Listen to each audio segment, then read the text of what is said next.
بسم اللہ الرحمن الرحیم، شروع اللہ کے نام سے جو بڑا مہربان نہایت رحم والا ہے۔ السلام علیکم ورحمۃ اللہ وبرکاتہ۔ امید ہے کہ تمام حضرات خیریت سے ہوں گے۔ آج ہمارے ساتھ موجود ہے عنایت الرحمن۔ آج ہم ان سے چند اسلامی سوالات پوچھیں گے، تو آیا یہ اس کے جوابات دے سکتے ہیں یا نہیں؟ تو ویڈیو کی طرف جانے سے پہلے ایک چھوٹی سی گزارش ہے، اگر ویڈیو اچھی لگی تو لائک، کمنٹ اور شیئر کرنا مت بھولیے گا۔ تو آئیے چلتے ہیں ویڈیو کی طرف۔ السلام علیکم۔ وعلیکم السلام ورحمۃ اللہ وبرکاتہ۔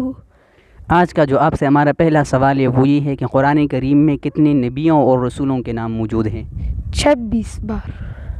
26 رسولوں کے نام موجود ہیں۔ قرآن مجید میں سب سے پہلا نام کون سے نبی کا مذکور ہے؟ حضرت آدم علیہ السلام۔ حضرت آدم علیہ السلام کا نام قرآن مجید میں کتنی بار آیا ہے؟ 25 بار۔ اور حضرت اسماعیل علیہ السلام کا نام قرآن مجید میں کتنی بار آیا ہے؟ 12 بار۔ حضرت عیسیٰ علیہ السلام کا نام قرآن مجید میں کتنی بار آیا ہے؟ 25 بار۔ ہمارے پیارے نبی حضرت محمد صلی اللہ علیہ وسلم کا نام قرآن مجید میں کتنی بار آیا ہے؟ 4 بار۔ ماشاءاللہ، بالکل صحیح جوابات تھی۔ ماشاءاللہ، یہ تھے ہمارے آج کے سوالات اور جوابات۔ ایسی مزید ویڈیوز دیکھنے کے لیے ہمارا فیس بک پیج فالو اور یوٹیوب چینل نیف الرحمان مخلص سبسکرائب کیجیے۔